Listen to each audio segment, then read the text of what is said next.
at a young age. Like I stopped hanging out with people. I was tired of moving around. I was tired of establishing. I was tired of all that. And so I just did my own thing. I knew there was always booze at the house because they're alcoholics. So I was like, cool, and I would grab a pack of smokes, grab whatever, and just walk out and do my own thing. But from that moment when I almost died because I woke up in the hospital and not remember anything. I took apparently a Klonopin full. I don't exactly know what it is. They just said it was a muscle relaxer. I was like, cool, solid. Took it.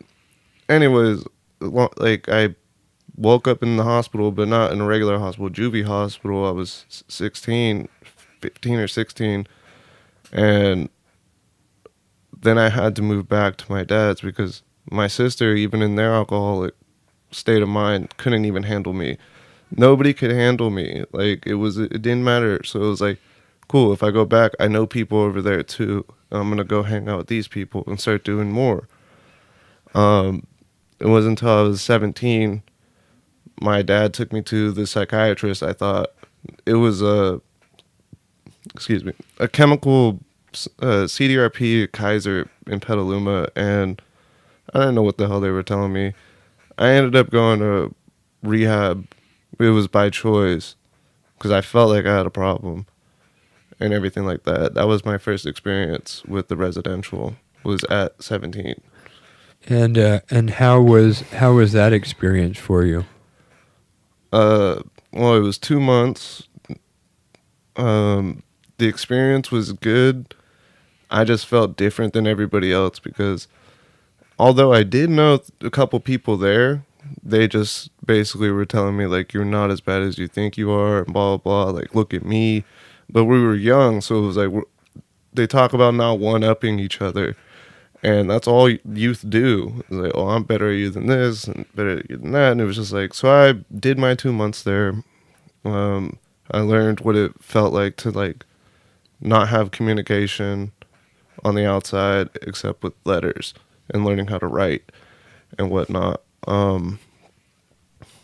So it was a different experience. Like, it wasn't something I grasped though from the get. Like, I didn't do a program or anything afterwards, and then it was about a year after that, and then I went right back to it. So I was like 18 going to 19, like, so I always have like this pattern.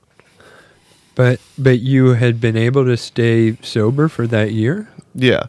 That was because I just isolated. That's my MO, is when I'm actually figuring that out now, is like when I don't want to deal with things, or if I feel safe, if the only thing that's going to make me feel safe and not go do anything stupid is to just isolate and stay away from people, because then it's not bad for them. It's just I'm going to go do my own thing. And that's ultimately what's going to happen.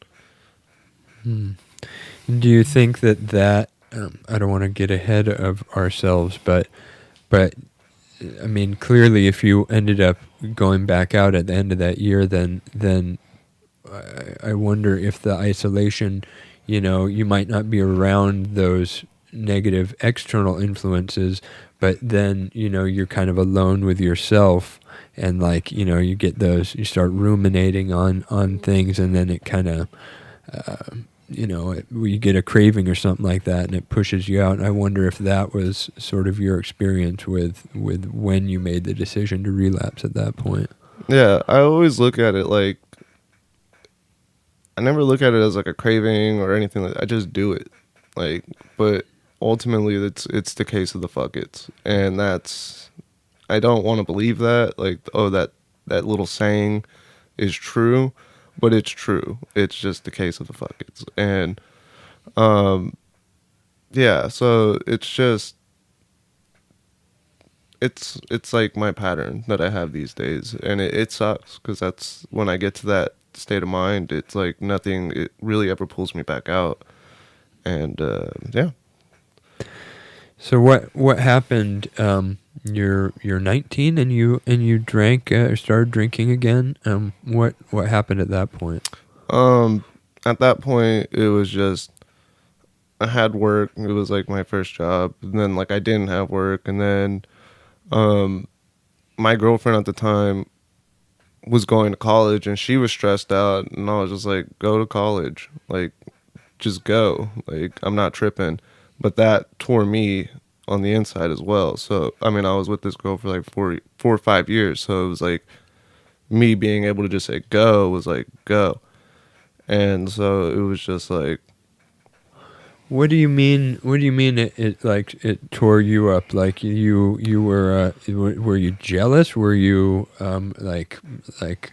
I mean, what was your experience? Did you graduate high school? I mean, like what was your goals with education wise at that point? at that point, I had already graduated, or yeah, because it was 18 when it really hit me. And then I got into that dark place, and it was like I graduated. She was stressing out, but it was the more of the long distance thing, and I knew it wasn't gonna happen. Obviously, it's high school romance, whatever, and we all want to think that it can work out and blah blah blah, but no, it doesn't. So, um, yeah, and that's what I. It was a tough pill to swallow, and so, but that just kicked off something in my mind that like I didn't want to deal with it, and that's I think where all my drinking stems down to is I just don't want to deal with things and I just want to be done.